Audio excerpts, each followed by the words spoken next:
Oi, tudo bem? Eu sou a Lívia, sou professora de língua portuguesa e o vídeo de hoje vai falar de leitura.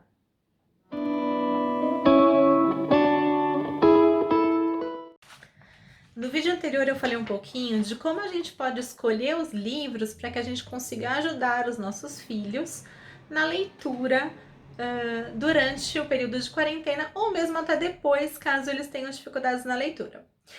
Hoje eu vou falar como nós devemos fazer essa leitura para ajudá-los. Quem não viu o vídeo da semana passada, vai aqui na descrição que eu vou deixar um link para ele.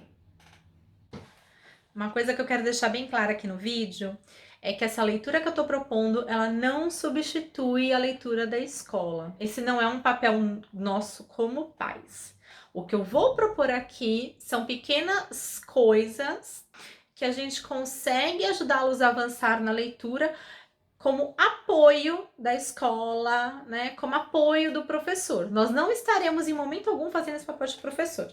Então isso tem que ficar claro. Outro objetivo que eu tenho com essa atividade de leitura, além de avançar, é criar laços, criar lembranças para eles no futuro, porque esses momentos que nós temos com eles são importantes. Então, o que eu vou propor aqui não é para substituir a escola, em momento algum, não. Ele é um momento em que, ao mesmo tempo que eu crio laços, eu consigo avançar na leitura. Então, depois que a gente escolhe um texto adequado para a criança, o que a gente faz? A gente parte para a leitura? Não, a gente não parte para a leitura. Então, antes de começar o texto, eu tenho que fazer uma prévia disso. Então, primeiro eu pergunto para eles o que eles acham que o texto vai falar. Qual será o assunto do texto? O que será que essa história vai contar? Esse é um momento muito importante, porque é um momento que a criança levanta hipóteses daquilo que ela acha que vai acontecer e ela resgata todo o repertório que ela já tem. Então, antes da leitura, eu não começo lendo direto. Eu falo, olha, o que você acha que esse texto vai falar? Qual você acha que é a história desse texto, desse livro? Eu tô com esse Reinações de Narizinho do Monteiro Lobato. E aí, vamos supor que eu escolhi ler para o meu filho o texto A Coroinha. Então, antes da leitura, eu chego para eles e falo assim, olha, eu vou ler um texto que chama A Coroinha. Sobre o que vocês acham que vai falar? Vão ter diversas respostas, né? Vai falar de um rei, vai falar da coroa, pode falar da princesa, da rainha. E aí eles vão buscar todas as referências que eles já têm sobre coroa. Esse é um movimento muito importante da leitura. Então, antes da gente ler algo para eles, é sempre interessante você perguntar o que eles acham que o texto fala. Alguns pais acham que nesse momento de leitura, a criança tem que ler em voz alta. Não, esse não é o momento da criança ler em voz alta. Esse é o momento em que você vai ler em voz alta para o seu filho. É importante que você leia o texto e não a criança. E aí eu explico o porquê. A criança ela ainda não domina a leitura completamente. Você vai servir de exemplo de como se pronuncia uma palavra, qual é a entonação das frases, em que momento eu faço pausas, em que momento eu deixo de fazer. Então, a partir do momento que você lê, você está ensinando a criança como que eu leio em voz alta. Ler para uma criança em voz alta é sempre ensinar pelo modelo. E aí você começa a leitura e vai até o fim, assim, lendo, lendo, lendo. Não. É legal que você faça paradas estratégicas durante a leitura. Por que paradas estratégicas? Lembra ali atrás que eu falei sobre o levantamento de hipóteses? Durante o texto, a criança vai confirmar ou não essas hipóteses. E essas paradas são importantes. Então, é importante que você pare para explicar o significado de uma palavra, ou que você pare para tentar saber o que vai ser a próxima cena. A criança consegue saber isso ou não? Eu vou botar um exemplo aqui, ainda das Reinações de Narizinho, tudo bem? Estou aqui no conto A Zanga de Emília. Primeiro eu já fiz a pergunta, né? A Zanga de Emília. O que vocês acham? Por que vocês acham que a Emília tá zangada? O que será que aconteceu com a Emília? Espero a resposta que eles têm e só depois eu começo a minha leitura. Narizinho foi espiar o que Emília estava fazendo. O que vocês acham que a Emília estava fazendo? E aí aguarda a resposta deles, porque eles vão levantar novas hipóteses. E esse movimento de parada estratégica, ele tem que acontecer durante todo o texto. É muito importante isso. Em que as crianças respondam o que elas acham que vai acontecer no seguinte. O que elas acham que significa aquela ação da personagem. Por que ela tá fazendo isso dessa forma e não de outra? É muito importante trazer isso para a leitura da criança. E eu vou explicar o porquê. Todos nós, quando vamos ler um texto, nós fazemos um movimento de leitura que é inconsciente. A criança, ela ainda não tem esse movimento pronto. Então, cabe a nós, né, fazer com que esse movimento aconteça até que isso seja inconsciente para ela. Como que esse movimento acontece? Quando escolhemos um livro, a gente não pensa assim racionalmente, mas é o que acontece dentro da nossa cabeça sem que a gente perceba. Nós levantamos hipóteses sobre o que será aquele texto e o que será aquele livro. E ao decorrer da leitura, essas hipóteses, elas vão se confirmando ou não. Quando elas não se confirmam, o que nós fazemos também conscientemente?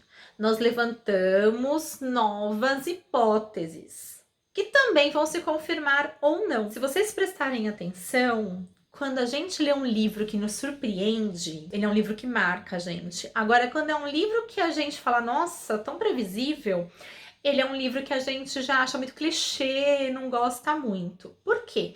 Porque esse movimento acontece internamente na gente. É justamente esse movimento que faz com que a gente avance na compreensão de texto, avance na interpretação. Só que as crianças não têm essa noção. A gente faz o movimento com elas. Então eu dou um título, pergunto o que vai falar aquele título. Elas levantam hipóteses. Aí as hipóteses podem se confirmar ou não. E quando não se confirmam, a gente parou o texto e perguntou quais são essas novas hipóteses. A gente continua a leitura e checa se realmente elas foram confirmadas ou não. E se não foram, outras hipóteses são levantadas. Até o final do texto, até o final do livro. É justamente isso que faz com que ela compreenda um texto melhor. Então, por isso, se eu pegar um texto e apenas ler de forma corrida, mesmo que a minha entonação esteja maravilhosa, mesmo que eu faça as pausas no lugar certo, ela vai aprender isso, ela vai aprender isso. Ela vai aprender pronúncia, vai aprender pausa, vai aprender entonação. Mas ela não vai aprender a compreender o que está escrito. Ela compreende quando a gente faz as pausas estratégicas para levantar as hipóteses. E aí a gente pausa de novo para checar essas hipóteses e construir outras. Isso que leva o aprendizado da leitura. Quando a gente termina o texto, as crianças têm noção se o texto era do jeito que elas imaginaram. Se o texto não era do jeito que elas imaginaram, isso foi um desafio, foi um avanço. E aí isso é importante para o desenvolvimento leitor dela. Mas se o texto foi exatamente do que esperava, foi muito previsível para a criança, é uma dica para que a gente possa avançar um pouquinho e ler outra coisa, porque ela já está precisando de um texto um pouco mais complexo, um texto que desafie ela, que desafie as hipóteses dela. E aí a gente termina a leitura e para por aí? Não, não para por aí. Tem outra coisa muito importante para ser feita depois da leitura, que é conversar sobre a leitura. Coisa simples, gente, muito simples, né? O que você achou da leitura? O que você achou da história? Qual foi a personagem preferida? Você gostou da personagem? Não gostou? Por que ela é a preferida? Por que não gostou de determinada personagem? Esses questionamentos, eles vão incentivar o gosto pela leitura. É um comportamento que nós, leitores, temos. E quando a gente termina o texto com a criança e faz exatamente esse tipo de comportamento, eu estou mostrando para ele como que um leitor faz. A troca de ideias é importante. E aí, quando a gente faz isso com os nossos filhos, a gente também dá essa liberdade de ser crítico. Não é muito difícil, não é muito trabalhoso. Como eu disse, a ideia aqui não é dar questionário sobre o texto, a ideia aqui é ter momentos de lazer, de prazer e construir laços com aqueles que são os nossos maiores tesouros, nossos filhos. Então, o que a gente faz? A gente escolhe um texto, escolhe um livro para ler junto. A gente faz perguntas antes do que espera do livro, o que espera do texto. Durante a leitura, eu vou fazendo pausas, né, para levantar as hipóteses e confirmar ou não confirmar. E no final, eu só converso. Foi legal? Não foi legal? O que você gostou? O que você não gostou? O que você mudaria na história?